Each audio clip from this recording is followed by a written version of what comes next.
We will now discuss and prove Theorem 1017.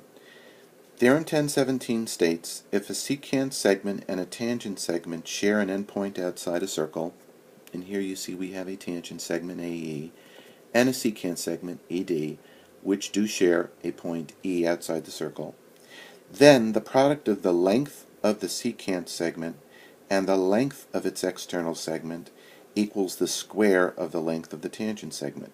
So that means the product of the length of the external secant segment, which is EC, times the product of the length of the entire secant segment, which is ED,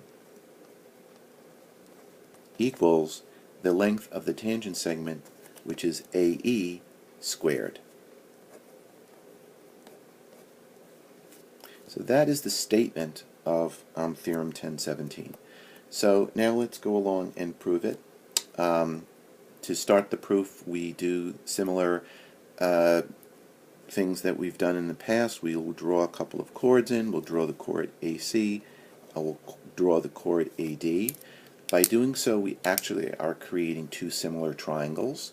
To see this, we need to note that E is, of course, an angle that is congruent to itself. Also notice that angle EAC is congruent, this is angle EAC, is congruent to angle EDA, which is here.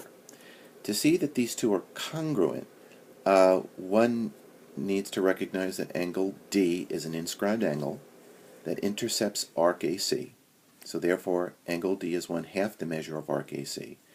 Also notice that angle EAC is where you have a tangent meeting a chord, and we've learned from a previous theorem that the angle formed when a tangent meets a chord is equal to 1/2 of the intercepted arc. So again, this angle EAC is also equal to 1/2 the measure of AC, and therefore it is equal to angle D. So what we end up with are the two similar triangles, triangle AEC being similar to triangle DEA. And as a result of these two similar triangles, what I can do is I can draw in one of them in green just so you could see this one is one of the similar triangles, the other one being DEA, this entire one here. So as a result of these two similar triangles, we have the fact that side AE is to EC. Okay, AE is to EC. These are from the smaller triangle. AE is to EC, as ED is to AE. ED and AE being the corresponding sides in the larger triangle.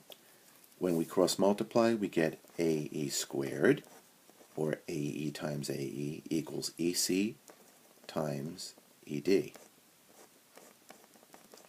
Well, this was exactly the formula we needed to prove, and therefore we can conclude the proof of the theorem of 1017.